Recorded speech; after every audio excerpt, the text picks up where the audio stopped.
Okay. Hey everyone. It's Friday. It's 3 o'clock for some of us. For others, it's another time. Sorry if you somehow missed this show, but yeah, we have this recording, so I hope you are all okay.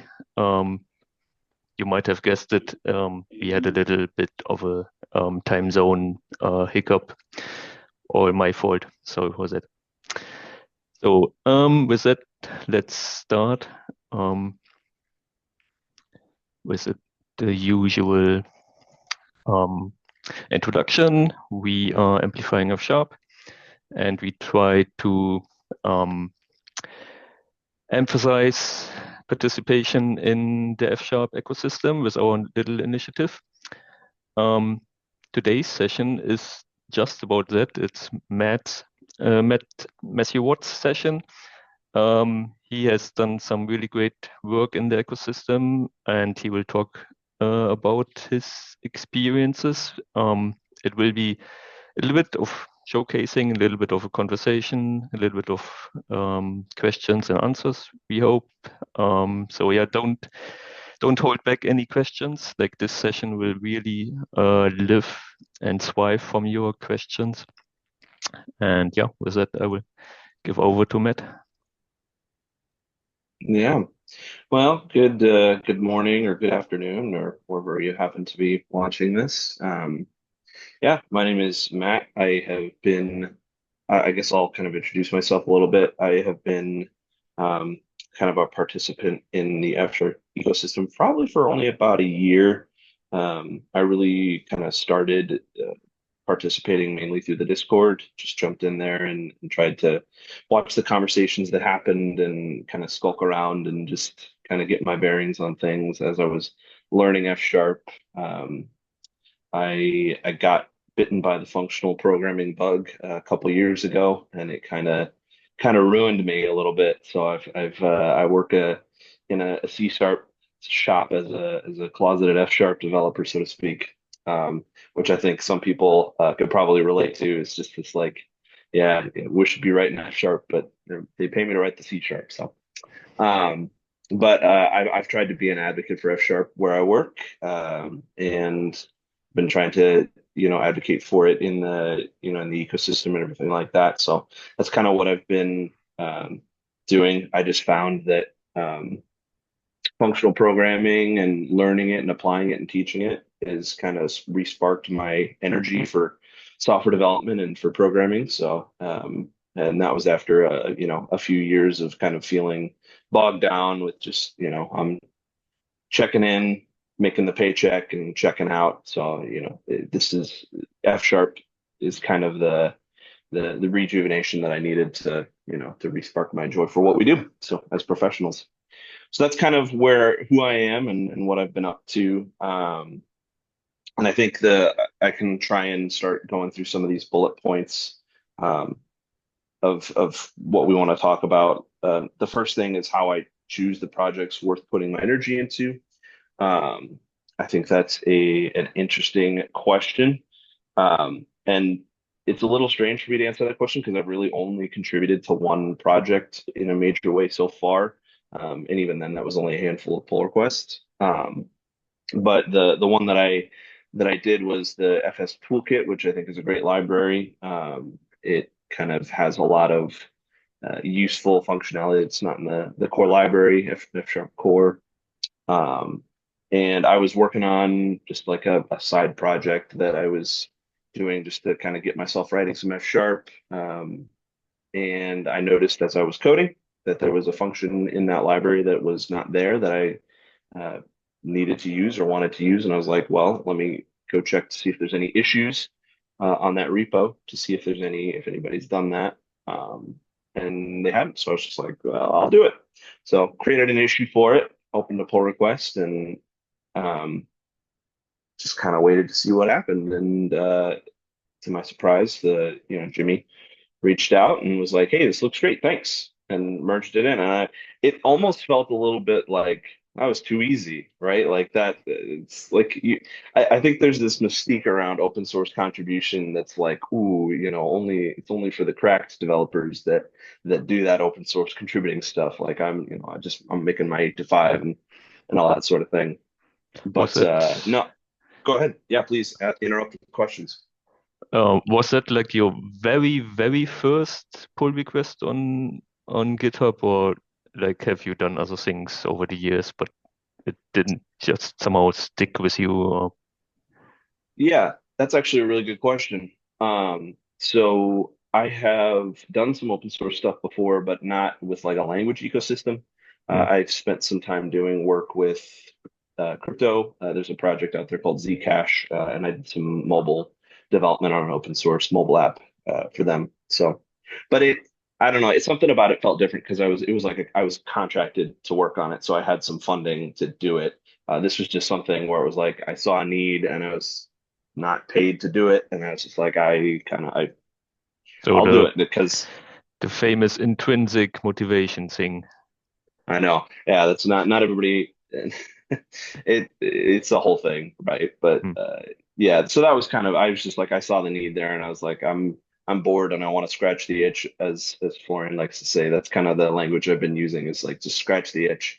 So it's like I want to write more F sharp, so I'm writing F sharp, and there's a missing function, easy enough to implement, do it. So Yeah, yeah, the FS Toolkit is a very first a library. It's just a pile of functions, and yep.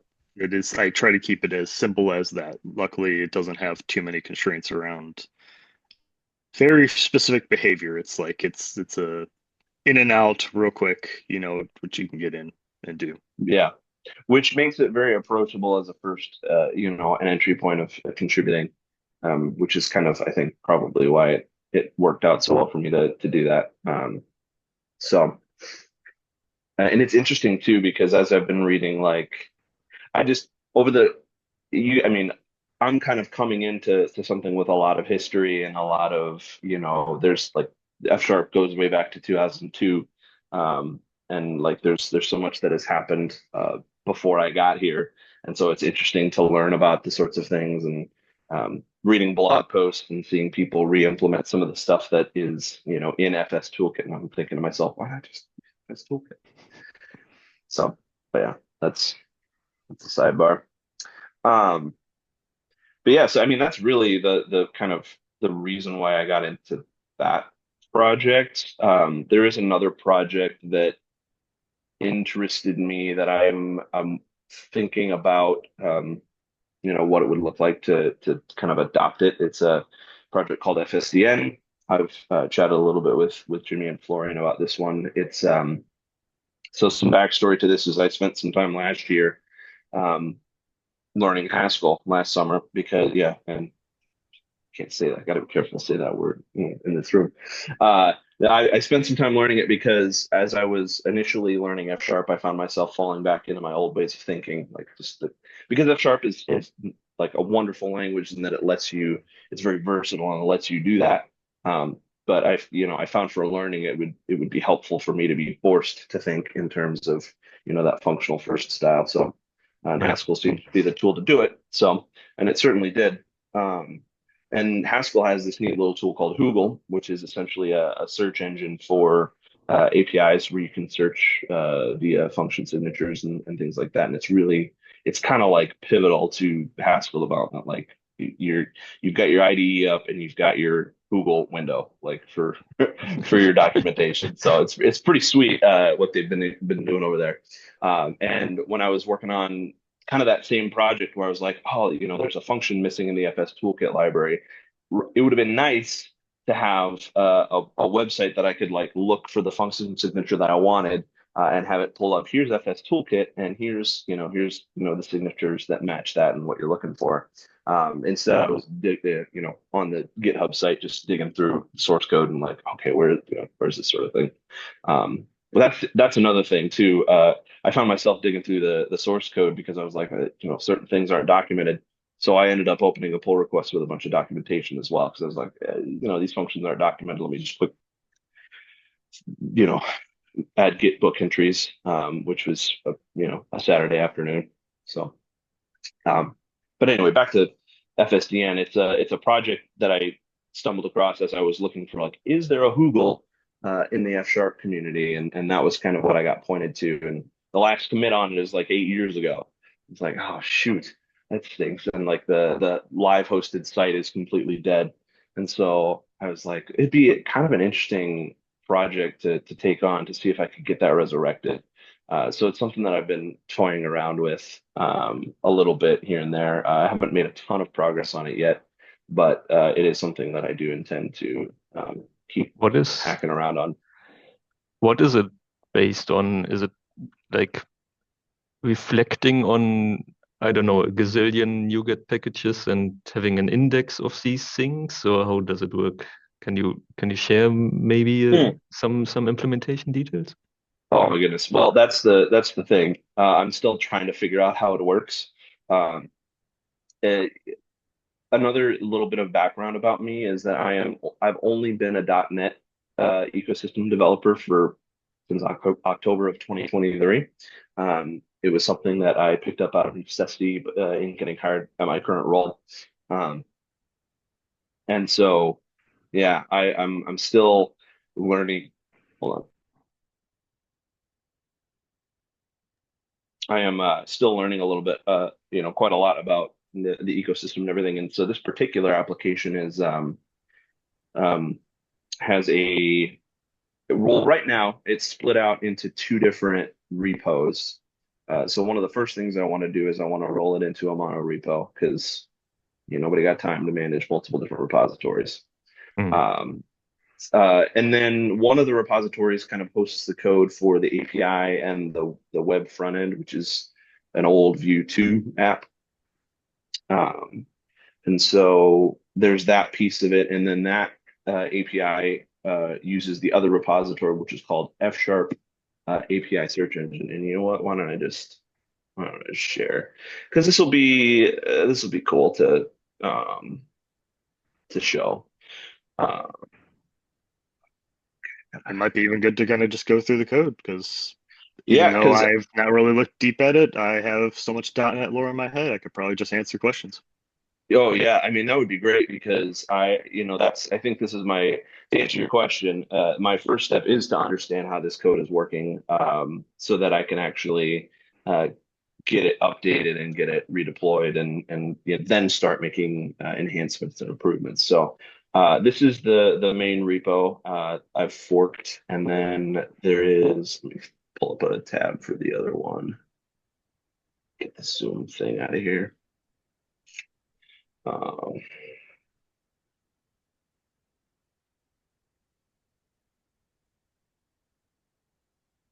yeah, sure, API search. Here we go. Yeah. Interestingly, this was committed to 3 years ago, which is when somebody decided to update it to .NET. So, yeah, so this is kind of the two things. So this kind of, uh, as far as I understand it so far, implements the search engine functionality and the actual database that is searched against. So it's got three projects. It's got a console-based application where you can, fire it up in console and issue queries from the console. This is the package that actually like spins up the database. And then this is the core functionality here that actually does the searching and everything like that. So really my understanding of it is kind of at a high level in that regard, the specific functionality. Some of the details, I believe most of these are well, this actually got updated to .NET 6, so that's good. Let me see. .NET 6. I think this might be targeting Net Standard. Yeah, Net Standard. Um, so this actually got updated recently, so that's pretty neat. So there may not be a ton that I need to do here as far as like modernizing. I think the big effort there is just going to be getting it pulled over into a joined repo and getting the uh, deployment actually working and everything like that, or get at least getting it wired up with this. And if anybody can feel free to step in here. I'm just kind of giving the lay of the land here. Yeah, like 8, 7, 10 years ago. So it's a pretty old project. Yeah, Um, I think the database is where it generates this stuff. So maybe we could look at that and just because I think that's what David's original question was like, how does this kind of work? And if you go to the generate FSX, I'm sure it's in yeah, here. yep. So it's using fake. There's some mono involved, so that's fun. Oh, that's just running packet probably. Gotcha. Um, search external assemblies, that's probably where it's more interesting. There's like load scripts and search external assemblies. So, Oh yeah, yeah, basically this is just loading a bunch of DLLs. So, oh yeah, so basically what it does is it uses packet to generate like all the DLLs that could be referenced through these references. Because basically, like whenever you have a dependency, there's dependencies of dependencies, and uh, this was probably the easiest way to do this 8 years ago. NuGet was pretty bad about letting you see all this stuff, especially in the okay, dot framework time. Um, so this probably like looks through a bunch of these and also just appends a bunch of BCL, which this looks like. These are base class libraries. So these are the things that are included that you never have to reference. These are just there. right, Um, or they're kind of there. right. It's a weird. Sometimes you have to reference them, sometimes you don't. It's a weird, annoying thing. I'm guessing it probably what he mentioned. Oh yeah, so it finds a tool. Yep. Finds a Find the tool and tool then and runs the. references the database Interesting. executable So there's in the like middle. oh, so is that must be a source file that it builds. So it actually just allows you to take in any assembly and generate like a list. Okay. So it creates like a config and then runs it. Okay, so then this is kind of like just the executor for this is like the script around being able to do the database stuff. It looks Yeah, like. and then So this the actual code generates. is still probably under source. Yeah, because all this is doing is just calling executable and then probably like storing it in some big JSON file or something. Yeah, in fact, I think what it does actually there's another repo. Uh, Yes, here we go. What they're doing actually is they are doing a GitHub release on this repo, and it's literally just a zip file of the database. Interesting. So they put it there, and then I think when the front end deploys, they pull that. I think that's probably going to be in the build FSX here. Yeah. So they copy binaries, grab the solution file configuration, npm stuff. I actually was able to get this build FSX updated to more modern fake syntax. Um, copy API database. Yeah, so it pulls it from Packet, from that repository, that zip file, and then it uses it to generate the database, I guess. All right, it just Or probably runs. It probably just like is able to access it somehow. yeah, actually, it looks like there's targets for grabbing it, uh, generating it, and then uploading a new copy of it to that repository. Yeah, because they're doing some OctoKit stuff down here. Um, Yeah. So I mean, it's a big old project. There's a lot of moving pieces to it. Well, I suppose it's all relative. So this is the other thing about this project that's been a little bit interesting for me. And it would be a good kind of segue into, I'll stop sharing for now. A good segue into the kind of what worked, what didn't. Um, and so far, what has worked for me in the F Sharp ecosystem is to just start small, like really small. And so that's kind of why the FS Toolkit stuff actually worked out, was because it's just like, hey, it's documentation. Hey, it's a couple missing functions here or there, that sort of thing.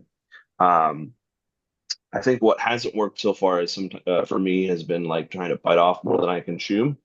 And so it's kind of a balancing act, because I've gotten some encouragement from some of you guys. It's like, hey, this would be a good project for you to take on to really, exercise your chops. And I agree, but it's this balancing act between like, okay, I want to not make sure I don't take on more than I can chew, and also, do something impactful and meaningful. So, I think the story here for this one is going to be that, just break it up into small, meaningful chunks, and you know, get solicit feedback frequently. So, um, yeah, it's going to be a really interesting project, and I think if I can get it back up and running again, I think it'd be something that would be really valuable for people. Hopefully, anyway. Even in the Discord, it sounds like some people have been like, "Hey, is there anything like this?" So Has there it's kind of has there been any sign of life from the original authors, or are they completely gone from the scene? Yeah, that's a good question. As far as I know, the latest update was that commit 3 years ago on the search engine API, Hmm. where they upgraded it to .NET 6, but that went unreleased. I Before I even forked the repositories, I tried reaching out to every single one of them. I found an email address or Yeah. found them on social media or whatever, and tried connecting with them, and gave it a couple weeks just to give them a chance to respond. And I hadn't heard anything back, so I Okay. Okay. just stepped So forward and really, forked it. really an abandoned place. And yeah. Yeah, Yeah. All right. and I It used to think be inside of Ionide as well. Like we used to actually consume it or use it as well, and then we've had to disable that for a long time. So it'd be great to oh, put that back in. see, that's interesting. Because okay, so there's some context to that. Jimmy and Florian had both mentioned that in kind of my conversations with them, like that would be cool to put into Ionide. And I didn't know that it used to be in there, so that's cool. Yeah, it's been Yeah, commented out for probably like 6 years at this point, but okay. Um, okay, well, that's an interesting thing. So, do you think maybe it would be something that would help me have a better, focus? Do you think it would be more useful if I spent some energy and time on, getting it to a place, where it would be consumable from Ionide? Like maybe making a list of um, what it would need, to be that, and then do that, because I feel like that would be more immediately useful for the ecosystem. And then, as I have time, try and get the actual web front end spun back up again. so it kind of depends because it looks like what's happening with the website is it kind of chooses which libraries it was picking and what it would kind of index. Yeah. Um, what I think would be useful for Ionide is not only to have that, have like here's like, the 50 or 100 most popular F sharp libraries or whatever. I know that kind of get, but it's also like it would potentially be able to index your local used dependencies. That's something I think we were Ooh. missing, So which means we have a are you thinking having a library version and a .NET Tool version of it, and all of that probably, yeah. Yeah. also can be used via a web interface? Like I Yeah. remember Google had a CLI as well. Um, Yeah. Well, because yeah. yeah, Google, you can like spin up your own local one. Hmm. There's a live instance out on the web, and then you can host your own locally and query it, or you can even host, like, you can spin up your own, and host it at a domain or something like that. So, Hmm. um, yeah, I think that's something we could do later. I think just getting it like running and then slightly modernized, like bare minimum modernized to get it to like just be able to ship easy, I think is probably yeah, step one. And then we yeah. could think about all the cute things that we could do high in the sky. Yeah. Well, yeah, because I immediately, when I thought about like adopting this project, my brain went wild of like, okay, what could I, what could we do with this? Like, all right, get the front end rewritten from Vue to Fable and do all this stuff. And it's just like, well, who's got the time for that, friend? So so yeah, yeah, maybe we can sync up on that on kind of some tasks that would be because that does change my trajectory of things a little bit for that. And I think that would probably be a good direction to go because a lot of people like it's basically ironite or bust for F sharp development, as I understand it. So That's not true. maybe Like that's a maybe there's a that's a lot. controversial take. No, there's a lot of things that INI is not doing well because it exists in its own vacuum. Like one is Yeah. like if you have C sharp projects, like the interop between those two is just still very frustrating in VS Code. Oh, Also, yeah. VS Code sometimes decide, recently the Microsoft has decided to start enforcing its licenses, so people that have been using Cursor and stuff can't use the C sharp library anymore. So Yeah. um, Yeah. there's that. And also the debugging experience is also just better in like Writer and VS or Visual Studio. Right. VS Code debugger has a lot, but we don't control that. That's actually part of the C sharp Dev kit. ecosystem. So Yeah, I actually disabled the dev kit the other day when I was working on some F sharp stuff because I was like, it's completely hosing my experience. I will say, one bug fix that went in recently that I really appreciated was that the the solution explorer doesn't yank focus. yeah, that was I know annoying for so I long. I noticed it, but never really bothered to like say anything about it. But then like a week later, I saw a pull request go on that was like, "Don't steal focus." And I was like, "Oh, that's a nice feature." So anyhow, yeah, I think INI would be a good entry point for the updates that I make to that. So because then that it just allows me to focus on one piece of it because like I really like I really need to understand how the like the database repo, like the actual core repo is doing what it does, and try and you know get things a little bit more modernized there, to be able to support something like Iodide.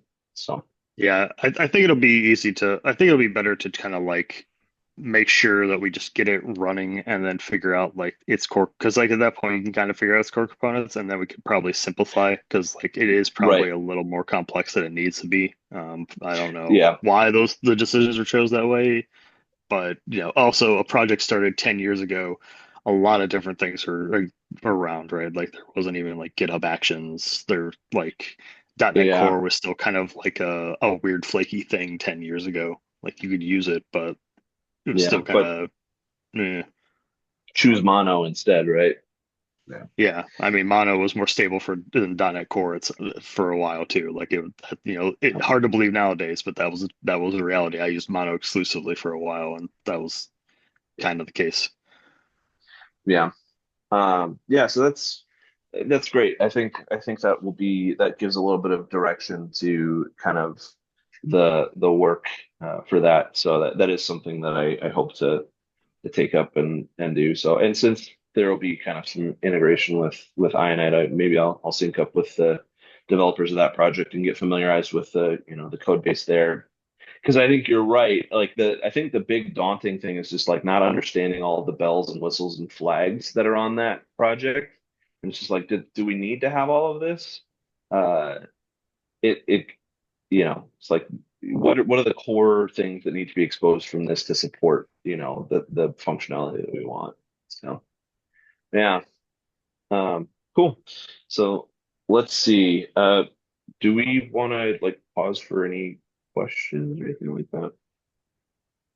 Don't think I've seen many. Okay, that's okay.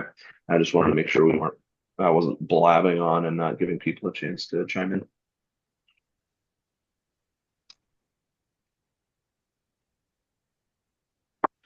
Yeah, I don't see any in YouTube, and I don't see any in the chat. So if anybody's got any questions, feel free. Please interrupt. Um, yeah, so I've got these kind of 4 bullet points from the session here. So that's kind of how I chose the projects.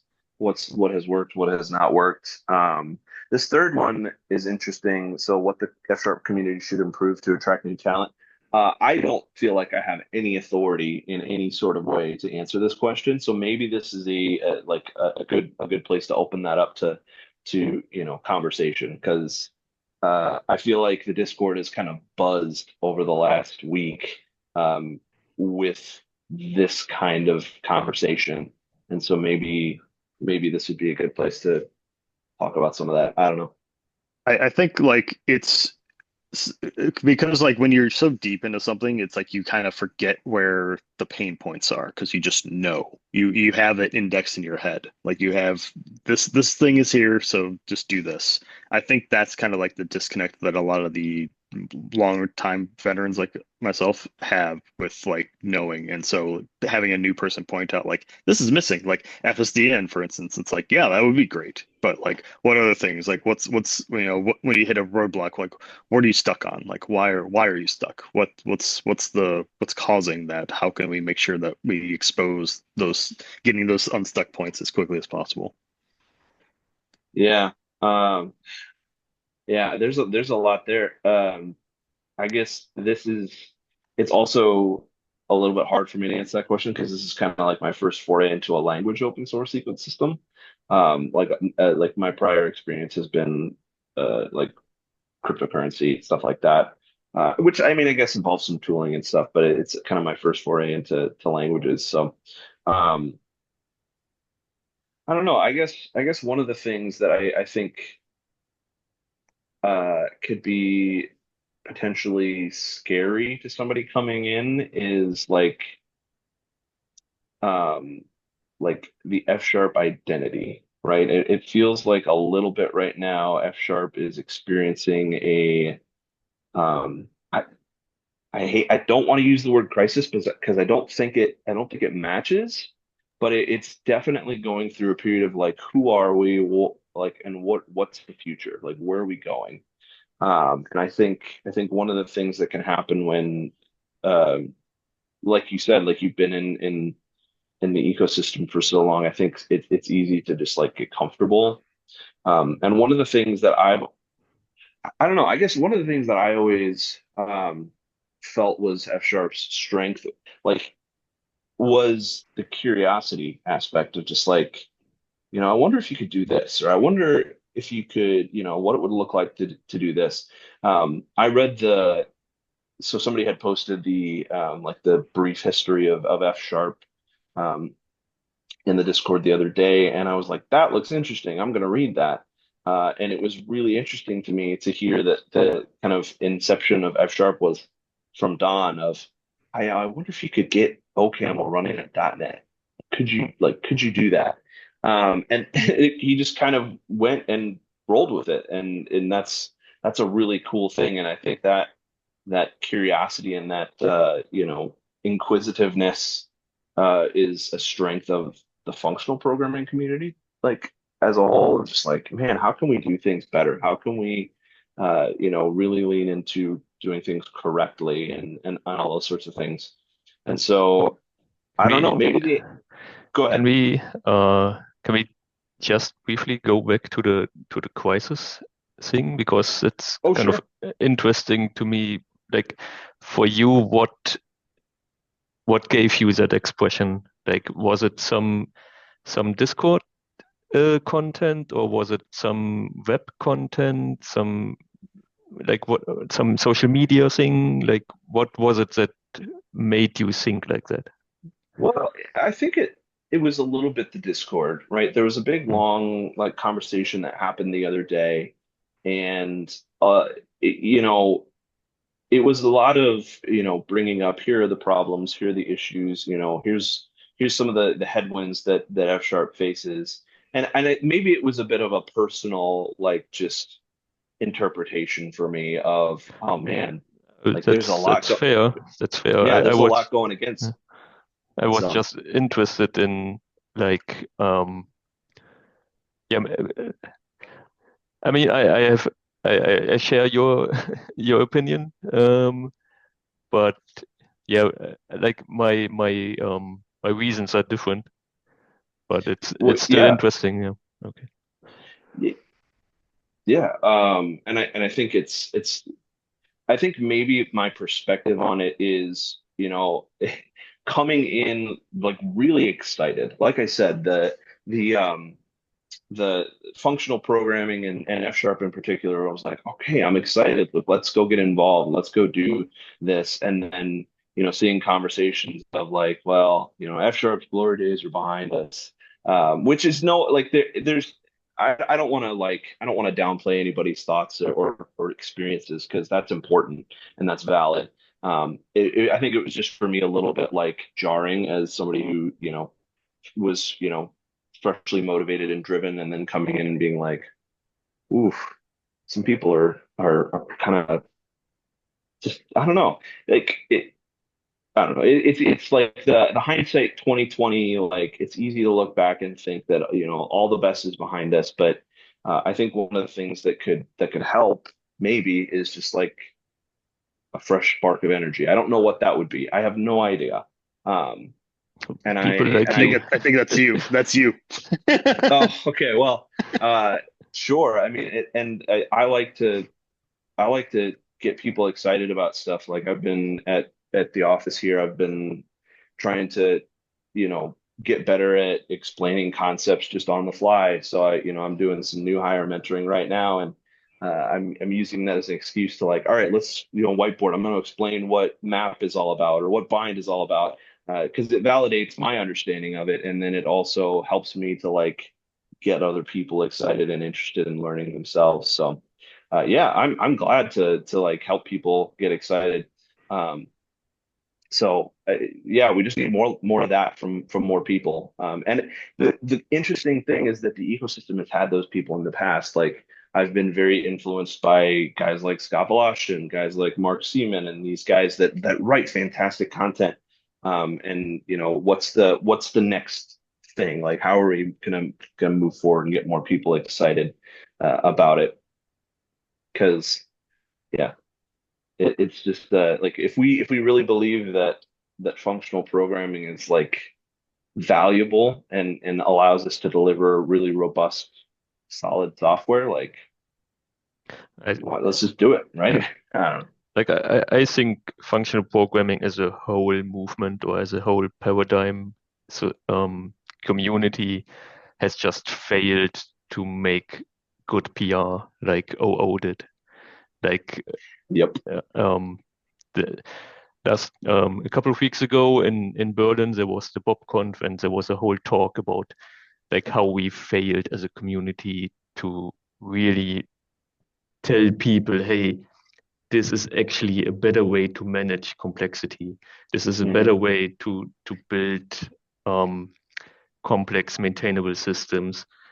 We don't want to like don't play OO, it has its role and all that, but yeah, we really failed in explaining the benefits of functional programming on a Yeah. large scale. And that's not just F sharp, it's all functional languages kind of failed.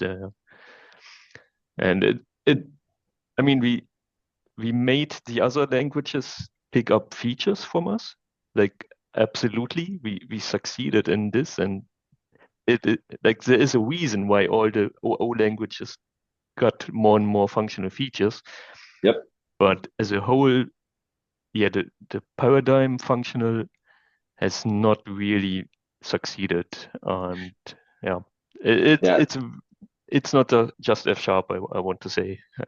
Yeah. Yeah, it's Definitely. definitely Scala has hit that wall for a while too. Like Scala basically Scala and Clojure sit in the same space as F sharp in the Java ecosystem. They more or less had the same exact struggles as us. Yeah. Uh, the the uh, the analogy that I thought of when you mentioned like OO languages adopting functional features is you know, uh, like Vine and TikTok inventing the short form, and then those things getting absorbed in as features into bigger platforms like YouTube and Instagram and all those sorts of things, right? Like if you design and build something that could then just be adopted as a feature in a bigger thing, like you might go extinct. Obviously, that the analogy breaks down because TikTok is still thriving and alive and well. But like that, I mean, there's some truth to it, right? Like there's, you know, the designers of C Sharp, for example, were like, oh man, they're doing some really cool stuff. Let's try and figure out how we can pull some of that into what we're doing. Um, and yeah, and so like that, I guess that is the question that we face in the industry is like, where do we go next? Like, how do we? Because I don't think I don't think we because the industry like the functional programming community failed in that way. I don't think that means that we give up, right? Because there's still a thriving community of people that are like, this is a better way to write software, it seems, right? Like obviously there's opinions left and right about what that means. Like this is better. Um, any good engineer will tell you it depends. Um, but yeah, like where do we go from here? How do we do better? How do we convince more people um, that that this is the way? I don't know. I think for me, my role in it is to just be excited about myself and drive enjoyment out of it and write good software, like just write rock solid stuff, and teach other people how to do the same. I find a lot of fulfillment in that career wise. So um, yeah. But that's just like my opinion, man. Yeah, that's similar. Like it's a lot about just this does change your way of thinking, and even when you go back to other languages, like you have a very different way of thinking about how to structure things, and it's easy Hmm. to like see multiple solutions that could solve a problem rather than maybe the one gifted by Microsoft only that Yeah, everyone seems to love way more than they should. yeah, yeah. I mean, even like the Blue book, the DDD book, has an entire chapter dedicated to like, hey, write business logic as pure functions. It's like, hey, that's functional programming.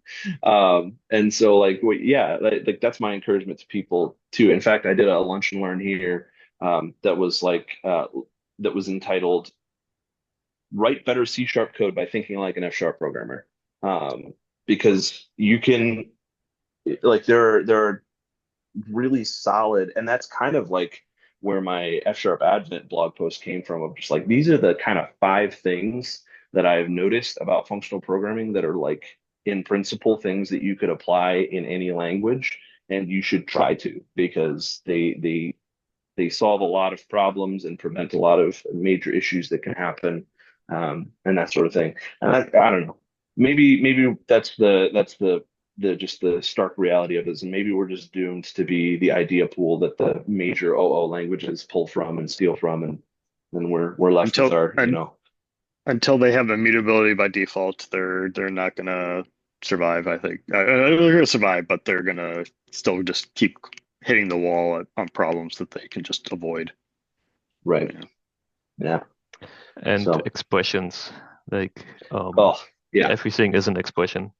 If you don't start with this principle, it's hard. No. Yeah, that actually was, I first got introduced to everything as an expression through Kotlin, because I started my career as a mobile developer and was doing iOS development, and had to do a little bit of work on the Android side as well. And they were kind of, the company that I was working for was transitioning from Java to Kotlin. And that weirded me out at first. I was like, what? It's like everything's an expression. Like my if construct resolves to a value. Like that's weird. I'm not used to that. And then once you know it and once you realize the benefits of that, uh, you start to miss it in other languages. Oh, yeah. Because you're like, oh boy. Uh, yeah. Um, yeah. Okay. Let me make sure we're getting our bullet points. What lessons did I learn along the way and what's next? I mean, I think we kind of covered a lot of that of just like the lesson is that you know, if I base my participation in this on how many people applaud me or how many, new users of F Sharp come into the ecosystem, I'm gonna burn out fast. Because you can do all the convincing in the world, and the ecosystem has been trying to do all the convincing in the world since Don was like building F Sharp. back in the day, and some people just don't want to be convinced, and that's totally fine.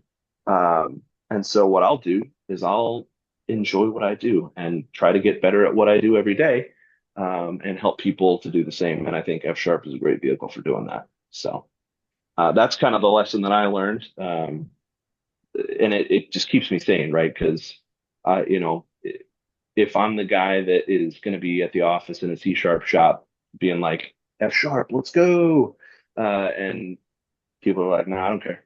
Uh, like that's tough. But if you just do it because I'm like, I do it because I enjoy it, it's kind of a win-win. So yeah, that would be my advice to people is just find what you enjoy.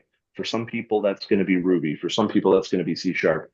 For some people, that's going to be, you know, Lisp. I don't know what your itch is, but do what you enjoy and try and bring others along for the journey and share back with what you learned.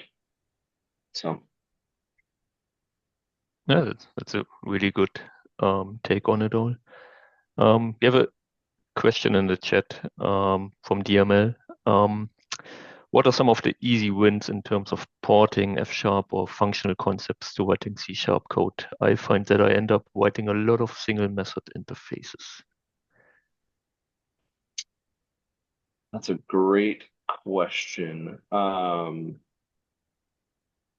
of the easy wins. Well, I mean, I think you kind of hit on a really common thing that you'll run into is that once you kind of understand functional programming concepts, you'll start to think to yourself, well, why do I need an interface? That's just a function. Like it's just a function definition. So I find myself not even using interfaces in C sharp, to be honest with you. I'll just use the func delegate syntax um, to define like, hey, I've got a workflow and I need a function that does this, and then I can just pass that implementation in. Um, I don't think I've got like the way of doing the functional programming in C sharp, but that's one thing that I find myself, addressing that question in particular is using that func syntax.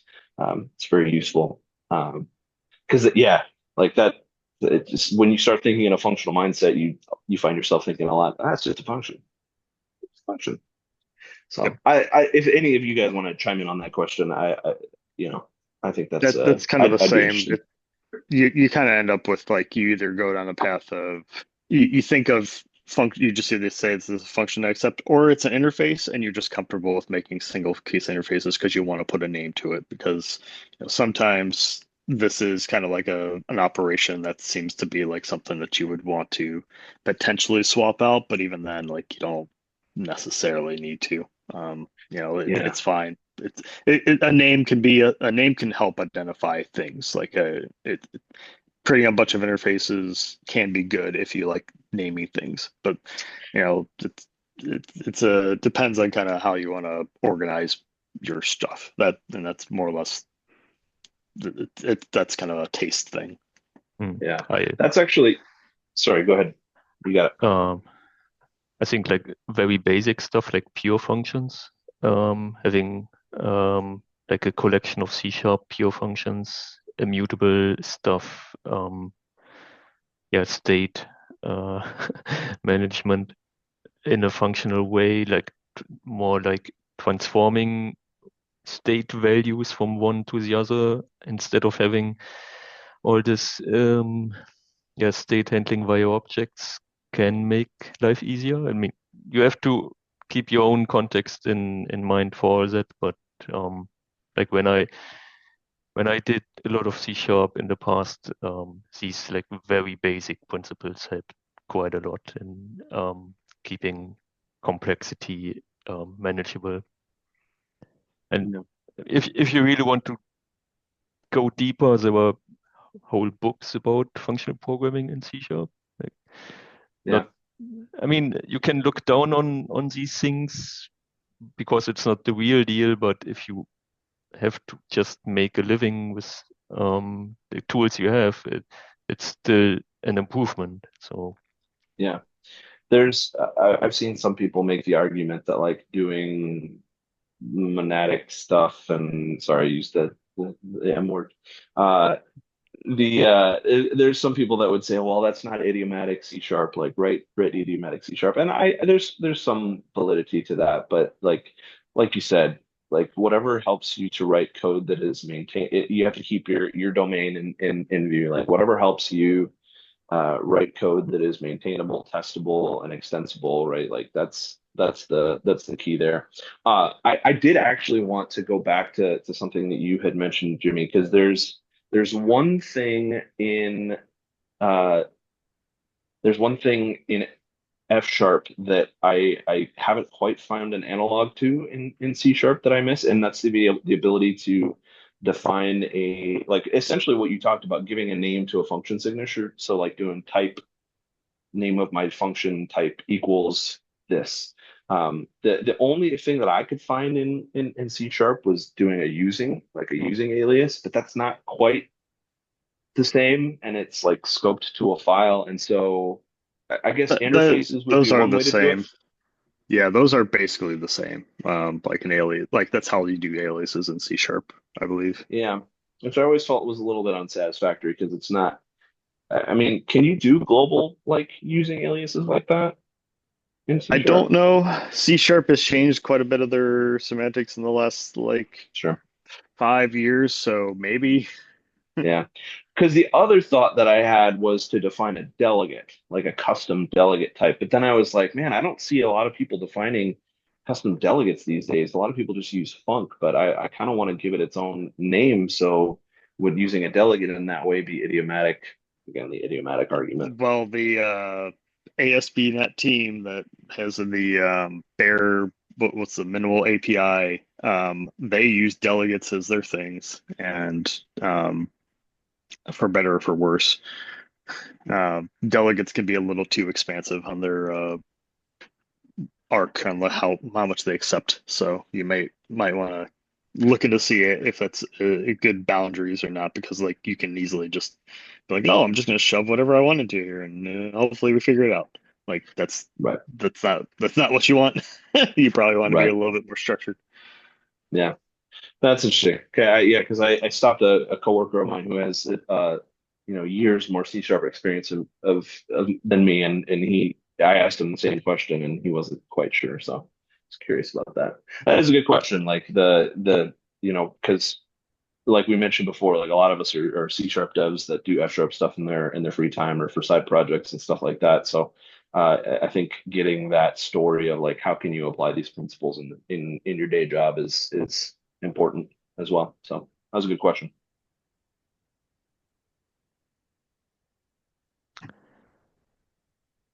All right. I think we covered quite a lot today. Yeah. Anything we missed? I think we had a good walkthrough. Yeah. Yeah. Yeah, I think we covered quite a lot. Thanks for having me, you guys. I really appreciate you letting me come on and chat, share a little bit about kind of my journey and what's been going on. So hopefully it inspires other people to jump in and just start helping out where they can and enjoy doing it and learn a lot. Thanks Yep. for coming on, Thanks because I for mean it's sharing. also good to see our efforts trying to have someone take hold, and it's good to see that come back. You know. Because it's always we put out a lot of energy into the ecosystem, and it's like never know who's benefiting sometimes. Yeah. Yep. Yeah, I've benefited. So thank you for doing what you guys do. All right. I think we wrap it up for today then. Thanks everyone for joining. If we inspired you, get in contact with us. You know the channels where you can reach us. And with that, see you next week.